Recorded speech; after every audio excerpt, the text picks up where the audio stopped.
Great. So, hi guys, I'm Janelle Rainey. I head up product marketing here at Zoom. Thank you for coming to the session. There's a lot of interest here, which is fabulous. How many of you are running all hands on Zoom right now? Great, great. And how many are doing like just bigger meetings? Are you using meetings or webinars? Let's do that one. Meetings? About half. And how many are using webinars? About half there too. Excellent. Great. Great. Well, we have a great panel here today, and once we get our slides up, we'll be able to share a little bit more about that. But maybe I'll just kick off here. So we have Alan? Austin, sorry, from Uber, Jerry from Uber, Dwayne from Cardinal Health, and we have our own Will from Zoom. So thank you guys all for being on the panel. Thank you for having us. Yes, thank you.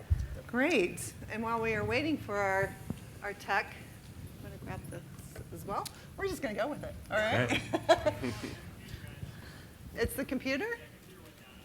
Oh, computer went down. All right. How many of you guys are we having? So this, how many people have had this happen to them on running an all hands with slide deck? Yes. Yep. All right. So actually, we have our experts here. But the What irony, do you do when there's a technical problem or? the irony is we're normally on that side. Right. You know, what do we do? Any tips on when there are technical difficulties? First of all, backup machine, right? Right. I think that's Backup machine, you know, yeah, that would have been best handy. practices. So we have a second computer. We got an analog way we use. We freeze a frame really quick to at least put the logo up or something. Yeah. It's also a good practice. Great. Yeah, it took a lot of failures to figure out the backup. Yeah, you fail several times before you figure out the backup. Awesome. So why don't you maybe just tell us a little bit about yourselves, how long you've been with the companies, and how long you've been running All Hands. Yeah, so I'm Austin. I work for Uber. I've been at Uber for close to 5 years now. My main prerogative there is designing conference rooms, all hand spaces, all the standards that we use to deploy all the equipment and so on and so forth. But a big part of my job at Uber is managing the Zoom relationship that we have with Uber, that Uber has with Zoom. And that's kind of the high level of my job. Great. Jerry? I'm Jerry. I'm with Uber as well. I've been here for 2.5 years now. I'm a AV design engineer for Uber.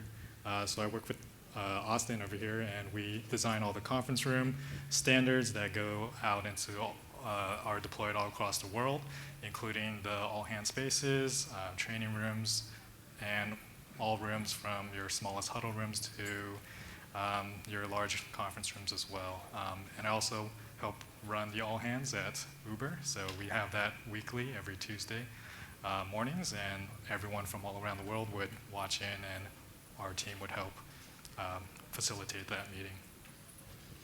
Great.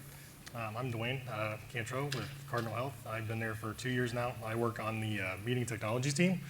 We're in charge of basically any medium to large meeting. 250 people plus is kind of where we fall into the equation. We do everything from taking equipment to locations and setting it up, to using conference rooms to leverage them for the larger meetings as well, depending upon like who's in there, the meeting at the time. We've been using Zoom for about 6 to 8 months now for our larger meetings, and so far it's been a great experience for us, and our users really like it. Hello, everyone. My name is William Gill. I've been with Zoom for coming up on 9 months, I believe. And prior to that, I was with a company called Equinix for close to almost 6 years.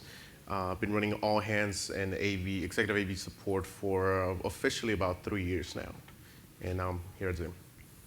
Great. And I love how it's just such a diversity of companies. And how many employees do you guys have at Uber? North of 27,000 now. 27,000. Cardinal Health is 50,000 plus. 50. So two huge companies, and we're a little over 2,000. Correct. Yeah, and growing. And growing, yes. So tell us about how you run your all hands. Well, I guess it helps to start from where we were from 4 or 5 years ago. We've always decided to choose a webinar because we wanted to have more of that production feel, and we definitely are partnered with facilities, of course. We're definitely partnered with policy and comms and the brand team to really holistically create that experience. And so, we use our all-hands space in our headquarters at in San Francisco.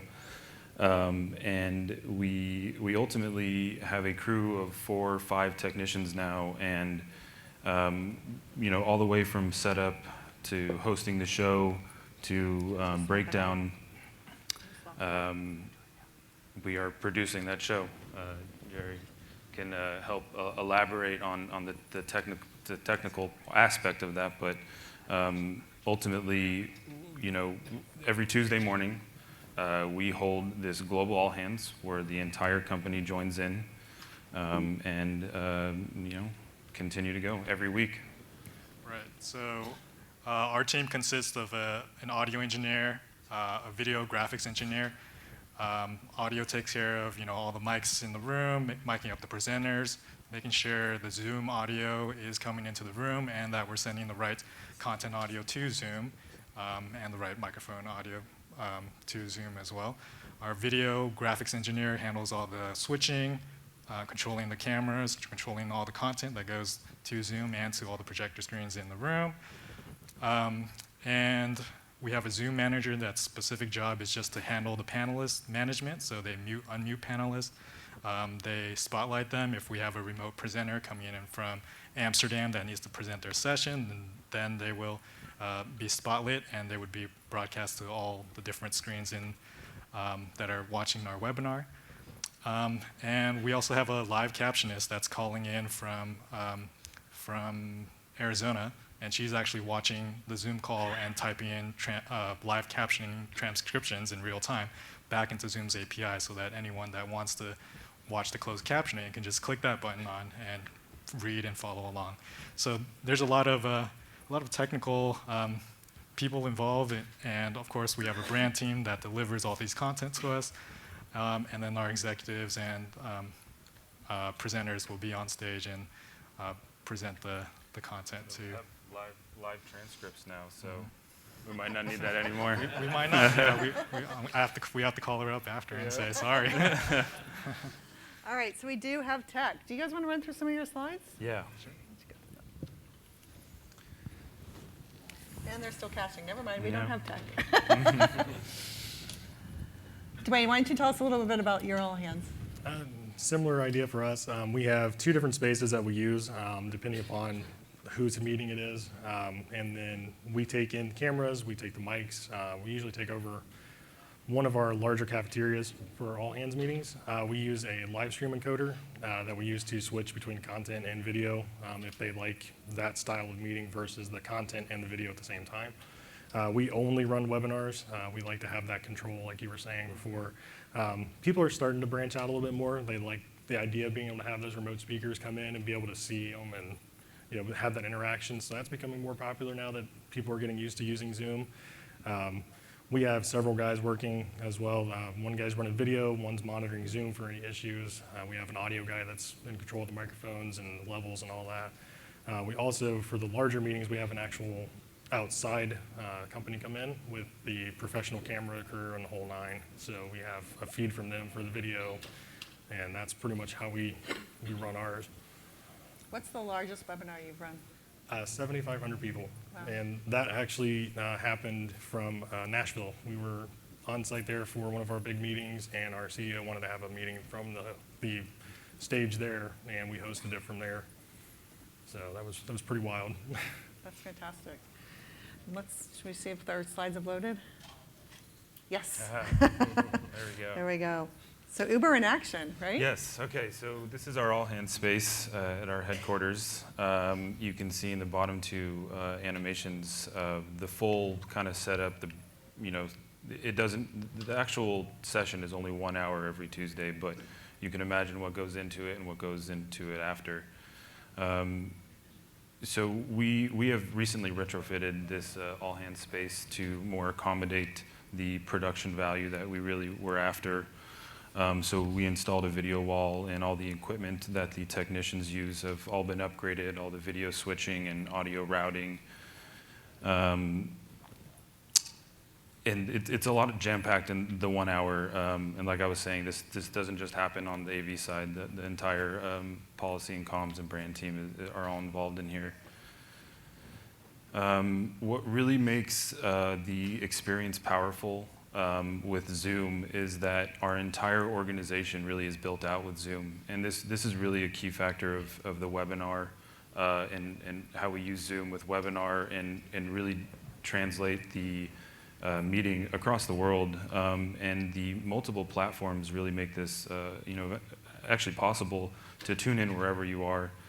So that's been a huge win for us, and really the reason we do our all hands over Zoom each week, every week, is mobile, room, or a separate all hands space. We have north of 20 actually fully built out all hands spaces that are typically reused cafes, right? Because real estate is expensive, so we turn cafes into all hands spaces, and they're spread across the world. So wherever our presenter is around the world jumps into an all-hands space, a conference room, on their phone. We've had people dial in an Uber on the company all-hands, and now they're presenting. So that's really what's impactful about the Zoom, the webinar, and all these spaces that brings people together. You guys have thousands of Zoom rooms, right? Yes, we're north of 2,500 rooms, and we're growing fast. Wow. So how is that leveraged for attendees in this experience? Largely. A lot of attendees will grab their team and want to go into a room and watch the all hands together. There's a lot of product update and roadmap of different teams. So a lot of people corral in a room or in an all hands space and watch all hands. That's great.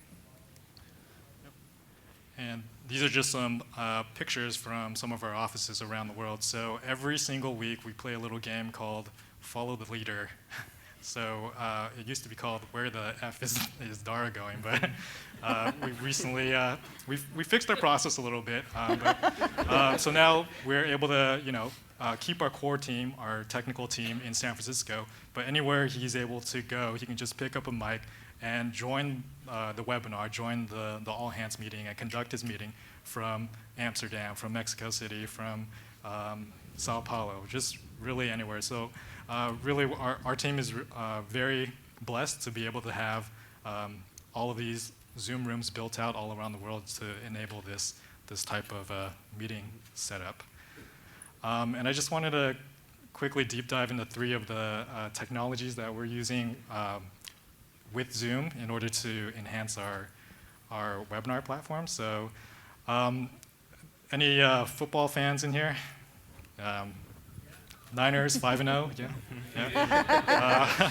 So I don't know about you guys, but I just love watching content on like a 4K display, HDR, just 60 frames per second. So I got to give the kudos to the NFL to really just send the right content to you, and then at the end of the day, it's up to your device to play that content, right? So we drew inspiration from the broadcast industry to send the best content from our side, so that when we deliver our all hands out to our employees, they actually can get the best experience they can get, right? But then at the end of the day, it's up to their device to do some of the heavy lifting.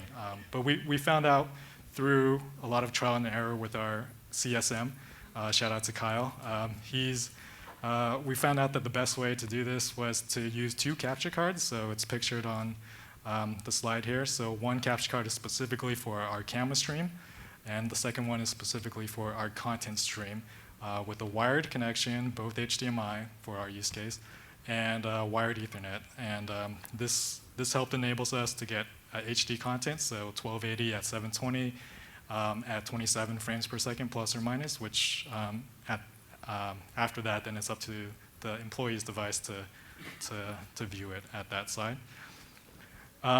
And we've also worked with Zoom to develop this feature called Follow Host View.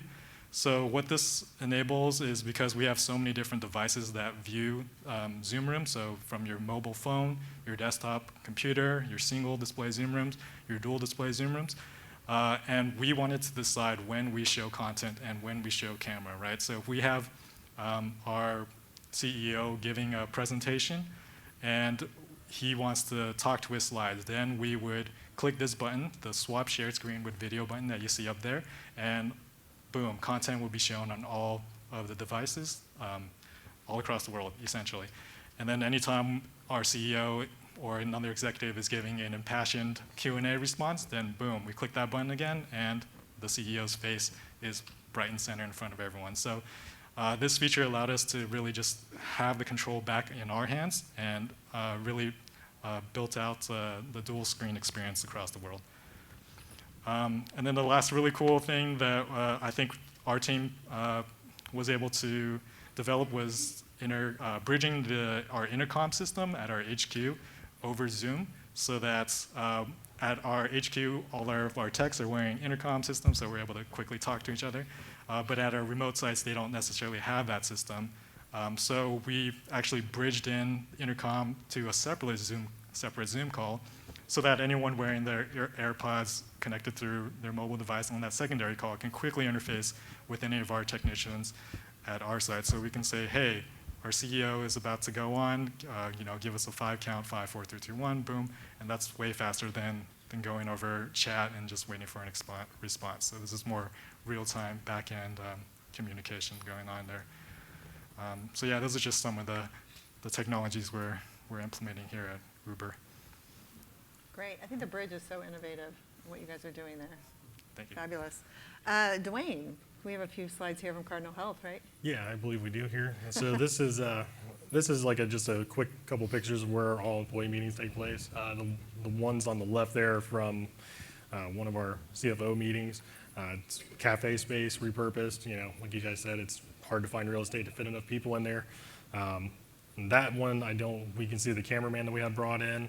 They actually do control content on that still, so we get everything through them. They do all the cutting for us and everything else. That's only on like our large all-employee meeting though. Otherwise, we run the rest of it through either our live encoder or whatnot. The other picture on there with the all-in-finance meeting, that's from our other cafe in the other building. I mean, they're connected, but that space is a little bit older, not as nice, but we make it work and it looks pretty good once we get it all set up and going there. We had one meeting in particular happened a couple months back. Our nuclear team, there are a lot of people on that team that are really out in the field. So they really wanted to make the experience really good for their virtual audience. There was only about 150 people in the room for this meeting, but they wanted a high attendance. The solution that we were going to use, they wanted to have Meeting Pulse as well, which is used for polling. They can ask questions, like the emojis or whatever for reactions. So we actually had a team within Cardinal that took a SharePoint site and embedded our Zoom webinar into it and then put our Meeting Pulse beside it so that the people in the field could have that seamless experience of experiencing both things at the same time without having to go between two devices. They wanted to keep them focused on the meeting and not going back and forth. So what we ended up with was, it looks like this, the space on the left, and then our web page that we created is there on the right-hand side. And they could flip through, poll questions could show up where the emojis were at. It's just whatever the content they felt like at the moment. And we also, during this meeting, was one of the first times that they wanted to do that live two-way interaction with some specific sites that we called out. And we would throw them up in the room so they could have a discussion with whomever was speaking at the moment. That's great. And Austin, you're using something similar to Meeting Pulse, right? Yeah, so we've actually chosen to use Slido for a lot of our Q&A. We used to do open mic, but we felt we liked to kind of condense it and kind of moderate it a little bit better. And so, yeah, we use Slido, and it's super fun. People throw up their questions, and they get voted up, voted down, and the team will answer them live on the webinar. That's great. And Dwayne, clearly you're dealing with a lot of different time zones. Yes. How do you go about scheduling these?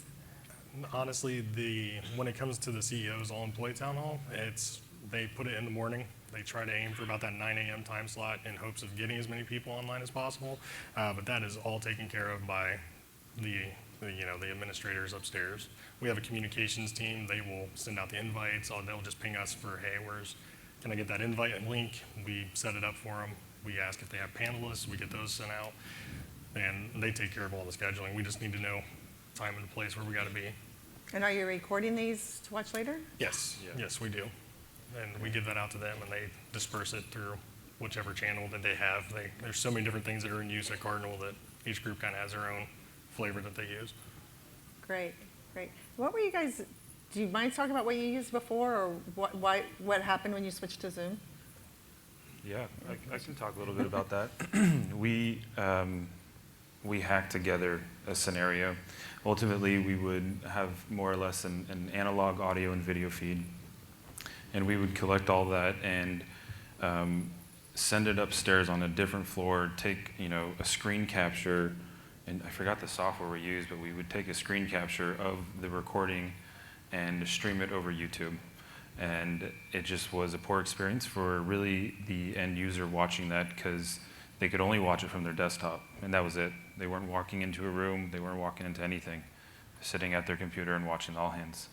And when we made that switch to Zoom webinar, it was really when we started to build out the portfolio of all the rooms and all hand spaces, and that's really what made that experience much better. Interesting. Yeah, we were basically, at one point when I first started there a couple years ago, they were trying to run Skype. Skype has a limitation of the number of users that can join. And then we've had a couple other different platforms, and we ended up just having too many issues with one. It was a streaming service. One meeting, everybody knows it here. When you have a meeting scheduled to start, everybody waits until that last moment to join. And sure enough, on one of our CEO town halls, everybody waited till the last minute to join. Everybody trying to connect from our main facility got flagged as a DDoS attack, and they were not letting, they only let a couple people in at a time. Thankfully, at that moment, we actually had representatives on site. They were able to get a hold of the right people, but still, it was about 10 minutes that people could not get connected, that obviously we're not going to hold up a town hall for that to happen. So that was really the fire that kind of got us to where we got the okay to try using Zoom for a smaller meeting and then build our way up to the all-employee, and that's where we started. Great.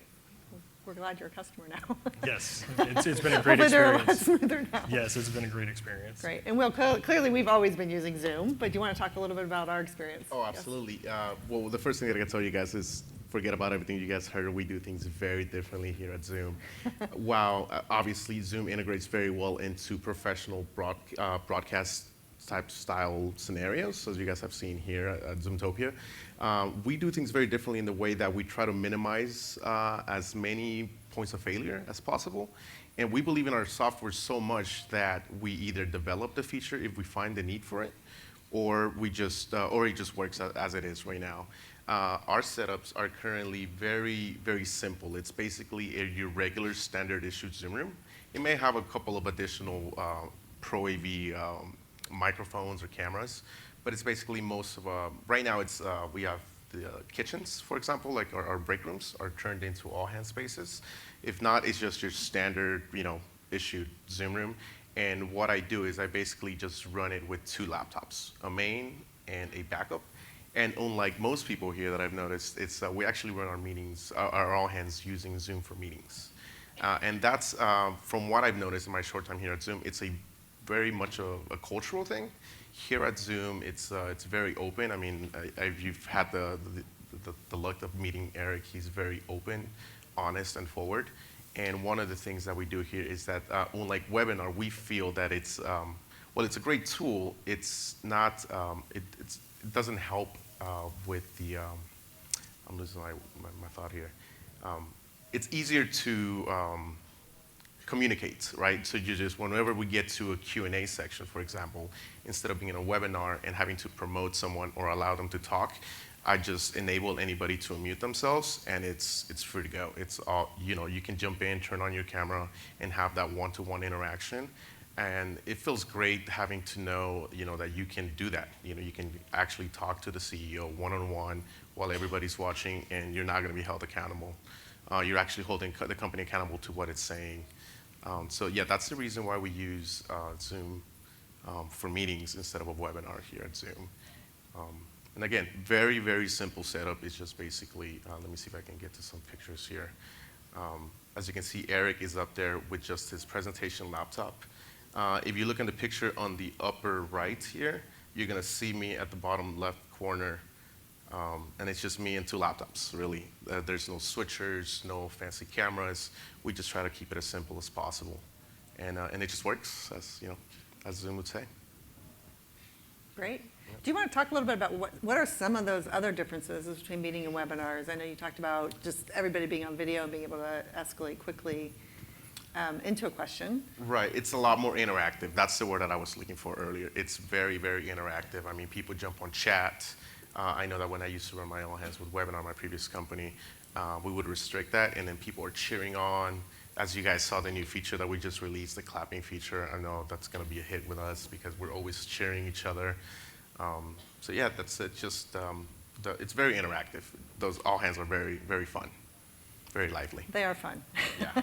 So given that everybody is all online at the same time, are there any, like how do you balance the employee security with that interactivity? Correct. So as you guys have known, if I don't know if any of you guys are just admins or actually execute the all hands, there's a lot of security features that we enabled.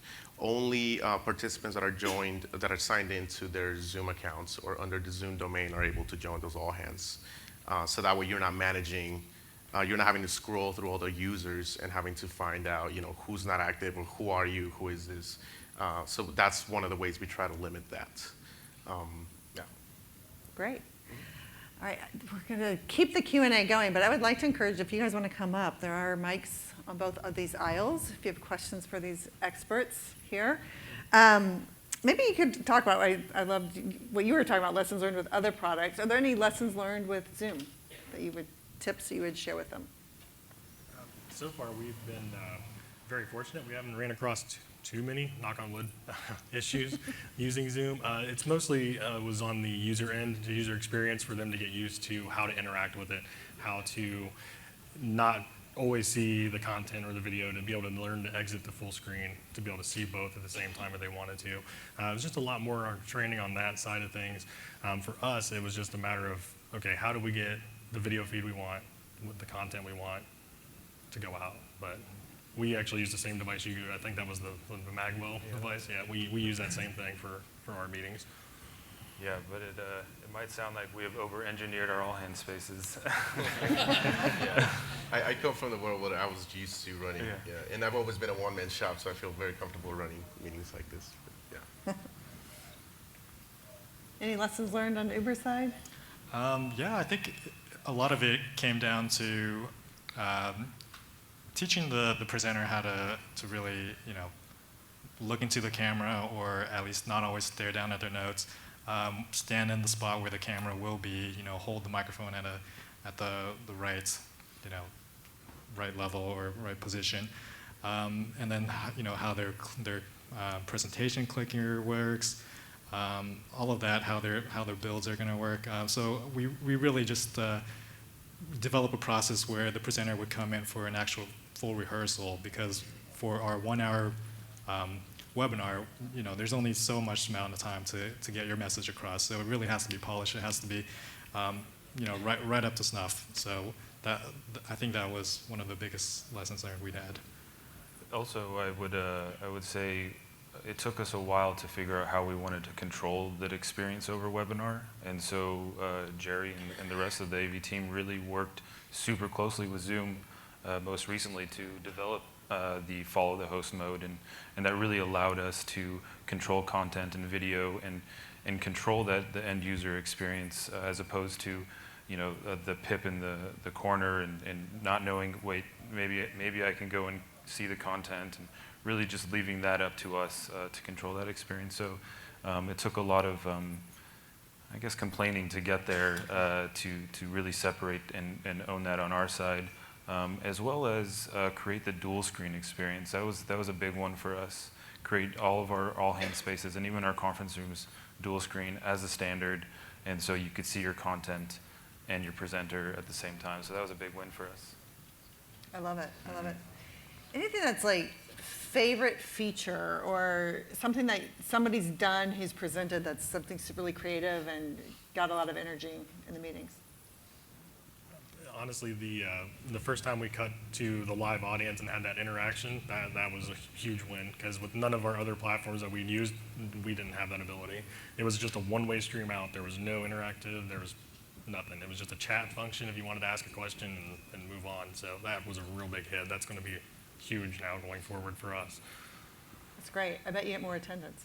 Yes, actually, yeah, it's amazing how much the word has gotten out that it's reliable. You can connect. You're seeing the content, and before our all-employee would pull maybe a couple thousand. Now we're averaging 4,000 and up. So it just keeps climbing. Oh, that's a great ROI. I love that. That's great. So fast forward like a year or two, three from now, what do you hope, what do you see the future for All Hands? Future of all I can take the request back to the product team. hands. It's on the wish list. Make that polling feature that we're using now a little more robust. The Add in- polling? Yeah. Yeah. The one thing that people like So we can with get that- rid of meeting polls maybe? Is that- It's just another piece that we have to, of the puzzle we have to manage at the same time. So if we maybe Yeah. could get the one thing, I guess it's a big seller that they can ask questions in advance and upvote them. So I don't know if that's something you guys could throw in there too, but just hint. I hear you, I hear you. No wish list? You guys got your active speaker review, I guess. Yeah, we did get a lot of our wish list. You're happy for that. With a lot of the stuff we worked on. Great. So organizationally, like, who's involved in setting these up, promoting them, what you do afterwards? How do you set that up organizationally? Sure. Will, do you want to take that one? Yeah. So again, like I mentioned, I'm a one-man shop. I'm pretty much the one-stop shop for it all. I work very closely with the executive admins. What I've developed is more or less a ticketing system, but just for all hands or any event support. I have a Google form that you fill out, all of the necessary details, meeting time, location, speaker. And again, another thing that we do differently here is that I don't provide the meeting ID. They come to me with their meeting ID, and I just go over the settings. They provide me all the information. I book it in my calendar. I show up the day of and execute. I keep it pretty simple, but that is all dependent on working very closely with executive admins. Yeah, it starts with the policy and comms team. They're actually the brainchild behind what the agenda will be for each week. So they actually have a tracking doc that will do their planning for up to 3 months or almost half a year. So we kind of get a look ahead of what's coming up, what might be the challenges, what might be the product demos that might need to happen, that we need to prepare an extra cable for, et cetera. And they partner with the content team, the brand team, that creates all the beautiful videos, all the slides, the animations that go up on the screens, on the video wall, and that we send over Zoom. And then lastly, it's the presenters that really, that rehearse and do their dry run and practice with the executive to deliver the content week in, week out. Yeah, we have a comm team. Each one of our executives has a comms partner. They reach out to us. We give them the meeting ID. They send us the deck and the information that we need. We hope usually we get it ahead of time, but sometimes it's morning of or 5 minutes before there's a last second change. So, but they take care of all the promoting for us and everything. All they do is reach out to us for the AV side of it in the meeting. Okay, great. I think we have a question from the audience. Sure. Yeah, this is Eric from Vivo. Do you have any challenges with the bandwidth and networking? And are you interested in multicast? Or how are you going to manage the network when you get to large scale? That's a great question. Difficulties, not as much as we've had in the past. Zoom does a great job of throttling all their stuff over webinar. Our network team does a great job of implementing all the offices with their standard requirements of network. I don't want to jinx it, but no, we don't have a whole lot of problem at the moment. Sometimes you do get a little here and there, but Zoom, ultimately kudos to them. They actually do a really good job of helping us make a consistent flow throughout the whole webinar. Will, any tips on that?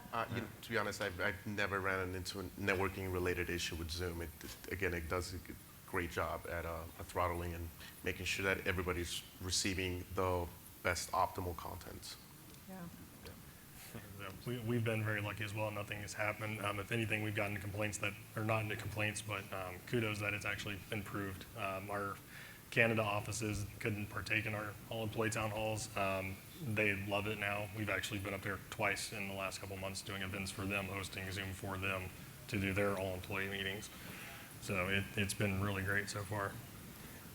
Definitely a lot of prep work of making sure things are hardwired and scenarios like that. Definitely on the Correct. on the Yeah, back that's, end I side. think that's, I'll pick back up that. Yeah, Yeah. the best thing you ever want to do in all hands is make sure you're hardwired. Hardwire is good. Good tip. Question? Okay, so I have, we've got quite a global presence, and we're doing all hands for international, all hands for U.S., all hands for e-coms, and so we're doing, we've had 4 different all hands happening simultaneous, and they're coming from conference rooms as well as auditoriums, so it's a mix of a Zoom room or a CRC and a full Pro AV solution. When you come to the content, your video and content, if the content has video playback in it, what are some of the things you've done to make that, again, when we were in an auditorium, they'll typically just switch all the content through the single feed so it gets that full resolution, full frame per second. Now, when we're in a conference room, they're having to share, so it cuts it back a little bit more and it gets the choppy effect. What have you guys done in your experience for just making that overall a better improvement? Yeah, I could take a stab at that. So what we do at Uber is we actually take all the content that will be played for a specific meeting, and we run it from San Francisco, our HQ office. So this lives on a single playback machine. Obviously, we have a backup, but anytime content will need to be triggered, it's coming from a single source. It's reliable. We've tested it. We know exactly how it runs. We've ran it in rehearsals. We know audio levels sound, decent over Zoom, sound good in room. We normalized it, and we just ran through the whole gamut to ensure that it works. And when we set up our presenter with a cue so that they know, hey, we have a video coming up, and we go to video that is played back on our side. So really, from San Francisco, we're sharing our screen at all times, and everyone else is just, they're just sharing their camera and their microphone input, but all content will be shared from San Francisco. How do you, the end user, how do they see this latency on the feed? Like, there's a video playing, the end user is wherever on their desktop, there's some latency. How do you mitigate that? Or is that something that Zoom's trying to improve with the far end? Yep. You wanna repeat the question? You guys knew that Zoom actually has a built-in feature for this sort of exact same scenario. If you have content video, for example, embedded into your deck, right underneath, that's kind of hidden. I should work with the product team to make that a little bit more visible. You can actually optimize the content that's going out through screen share so that it slows down the frame rate, and it's going to be a little more smoother, and it's going to give you that same consistent experience across any device, whether you're watching a desktop or on a mobile phone. So we just click the feature, and it's called Optimize for Full Screen Clip, I believe it's called. We've used that. Yeah. We've used that for ours whenever we do know there's a video coming, but sometimes they surprise you. Yes.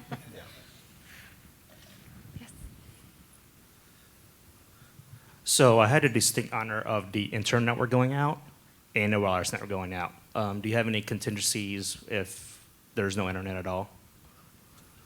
We don't currently. If it happens, it's out. Yeah. The one thing we do have in place is we can continue the all hands locally in the room. So if anything, the broadcast will end, but locally we do have feeds to route everything internally. So we can continue that, record it internally. We have playback and record, so we can record that whole experience and then send the recording out. So we do have that failover. We, over here, we keep a backup, our backup units are constantly running on a 4G connection. So our primaries are on a network connection feeding. Right. Our backup is on a 4G connection, also feeding. And then if we've had it a lot, we do, we have 25,000+ user environment, hundreds of rooms. And we've had failure at certain sites, and we'll switch over to the backup, which is running on the 4G.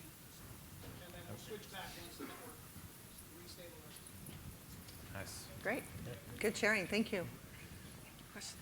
Yeah, I was going to say, we actually had all hands and our fiber went down, so we actually streamed all hands over my phone, over LTE, globally.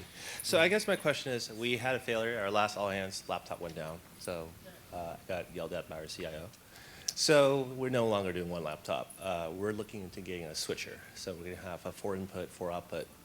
Do you guys have any recommendations on what switcher you guys are using? Blackmagic, Roland, what are you guys using for your video switcher right now? We have a live stream encoder right now that we're using, but we're actually looking for something else as well because we only have one of them currently. So We use a Barco E2 actually, which is a little overkill, but Yeah. if you think about it, each Mac, or we use Mac Minis, each of our Zoom computers have, 2 inputs, right? A content and a camera. And then we have a backup Zoom Mac Mini, a content camera, and then we have 2 more that are just, we use to actually monitor what a single display Zoom room looks like and a dual screen Zoom room looks like. So that's 8 channels right there. So, and then we have the in-room projector or video wall, repeat monitors, la-di-la-di-la-da. So it becomes a very big matrix once you have all that, and the E2 made sense for our So the purpose. E2 switches 2 inputs at the same time versus a single, like a Roland VR50, for example, right? I'm sorry, what was the question? So the E2 switches 2 inputs at the same time It versus... can switch any destination or any source to any destination in any mix or mash Cool. pattern that you want. Cool, thank you for your Yeah. time. Mhm. Hey, I have 2 questions about chat, actually. So we manage our all hands. Sometimes we use meeting, sometimes we use webinar, depending on the vibe. I think we like the meeting vibe a lot better, but we don't have all the same controls and functionalities. So we primarily ask for people to submit questions via chat. But we get a lot of feedback in post-meeting surveys that the chat is distracting from people who are trying to watch or listen. So wondering how you guys sort of manage chat, if you let people chat with all participants or just with panelists. And then how do you feed, so 90% of our all hands are Q&As, so there's very little presentation time.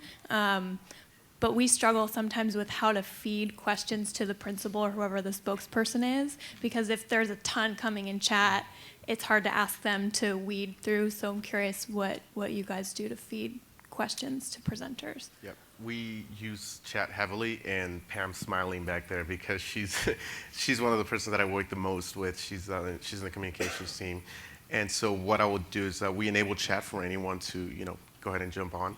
But she's actually reading the questions. Whenever we get to Q&A, people read the questions. Pam will jump with an extra microphone, and she will feed the CEO the questions. In addition to that, we actually have a link that we send out, and you can submit your questions ahead of time. And if we didn't get to your answer, we run out of time. I have the account that runs all of the all hands set up to automatically save the chat. And I'll just send it to Pam, and then we can address them at a later time, or we can reach out to that individual particularly. We do not allow chats sometimes when it's just an announcement, and then we have the ability to disable it and focus on just content. But for the most part, that's what we do. We have an additional person in the room helping with the chat and the questions. that's similar to what we do. We have somebody that monitors it as well and then feeds the question up to the CEO. During webinars, it kind of depends. Most of the time, they don't like chat. We try to push people to the Q&A function because it's just a cleaner document when you pull it off at the end from the exporting. But it's always somebody sitting back with us at the table to read the content out to them. Yeah, we don't use chat. We disable it. With a meeting with 5,000 or plus people each week, it just becomes very distracting. You see that orange notification on the bottom of your screen, and everyone's trying to hide it, drag it away to not notice it. And we just don't think that's the right avenue to get in contact with us, or just let us know if there's any issues. So at the most, we would enable chat to the panelists. That way, if there's actually an issue, someone can let us know. But there's another. We have an internal chat tool that we use to gather that feedback as well. But the actual avenue for any interaction for our webinar, we would recommend users to go to the Slido Q&A for that specific week so that they can enter their questions that way. Slido's awesome. I agree. General preference on microphones, because I think the number one issue my team sees is I can't hear the presenter because they're talking over here, and they think that they're talking into the mic, but they're talking like this. Like 3 slides back, there's a picture of the CEO talking like this. Look how far away the mic is. Well, if you look closely, he's got a countryman. Okay, well, still. Yeah. So I guess what is your preference on mics? And just a shout out, I love Catchbox. If anyone uses Catchbox, it's awesome. Good Yeah. shout out, Yeah. yes. Yeah, we've definitely played around with Catchbox before, but lavaliers like we're using now always help with that problem. But there's definitely, like Jerry was mentioning, several sessions of coaching, and typically we get repeat presenters, right? So they're typically more comfortable holding the microphone closer to them. But we do switch off between lavs and handhelds. Yeah, just oftentimes there's not enough time to mic everyone up, but definitely ear sets first, lavs, and then handhelds next. Yeah, as I say, all of our main speakers will always get a lavalier. Handhelds we try to typically keep for Q&A or for anyone that might come up for a very short, like couple-minute presentation piece. Yeah, and like I mentioned, our rooms, they can be just a standard room. So one of the things we do is actually we've implemented ceiling array microphones, and that'll just completely, get rid of your problem of, where is the speaker. And as long as you have your lobes set up correctly, they can just roam around pace, and you don't have to worry about the microphones at all. Yeah, we've actually started to design the all hands with a little bit of overhead in case we wanted to, if this wasn't working out, we could control that too. Sort of two questions. One is, one of you had mentioned you use a live stream box.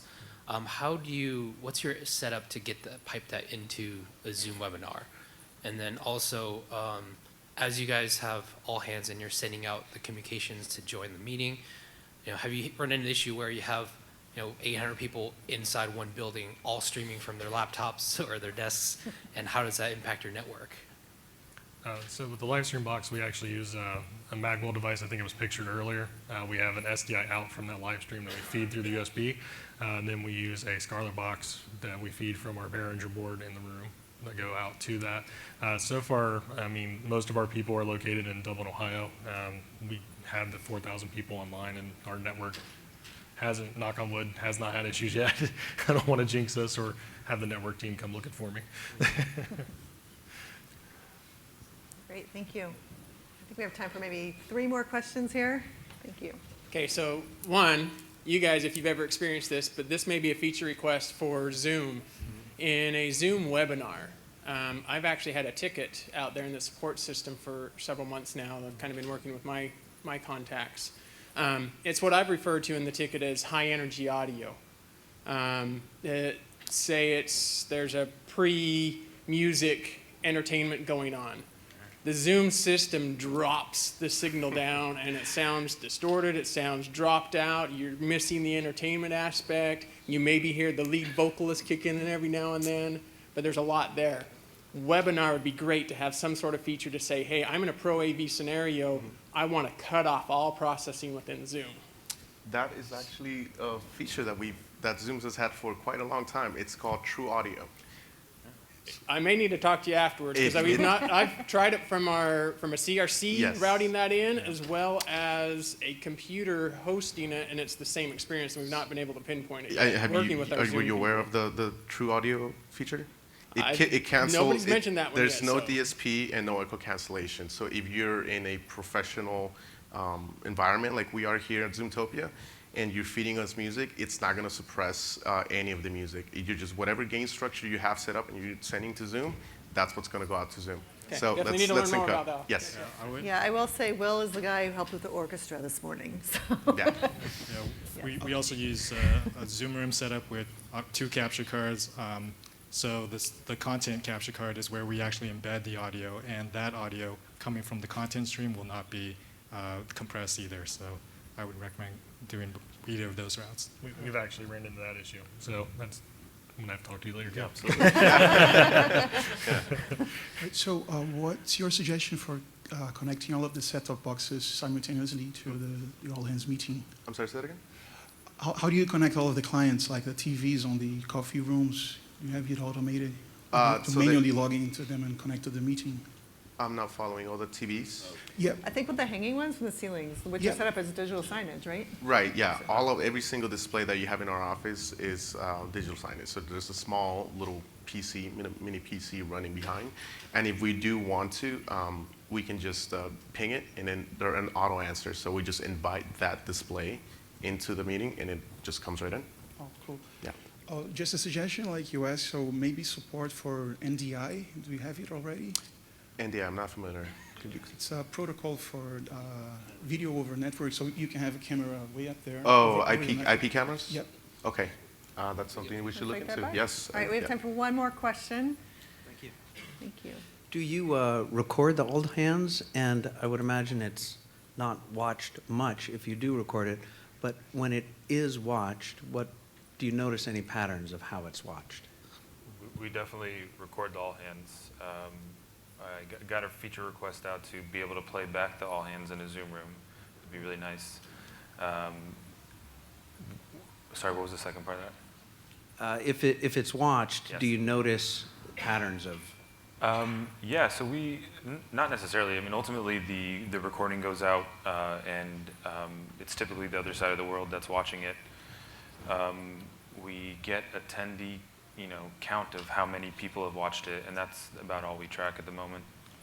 Yeah, we actually don't actually have a way of tracking that. It goes back to the business partner who's running the comms for that group, and they send it out via whatever method they have. So yeah, here at Zoom, we don't track it, but at my previous company, I worked very closely with teams that were, let's say we were doing training. There's a way that you can set up recordings and pull reports as to see, force people to sign in or basically type in your email, and it'll record that email, and it'll tell us who's watched it.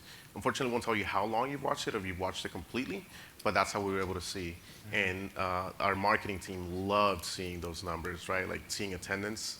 My manager, Joshua, she's right there, and he can attest to that they're hungry for data, and that there's a feature that you can enable in Zoom in the recordings. Yeah, I think if you explore the on-demand and the registrations. Yes, it's on demand, Looking yeah. at that. And then there is a beta of the semi-live as well. So something you could check out as well.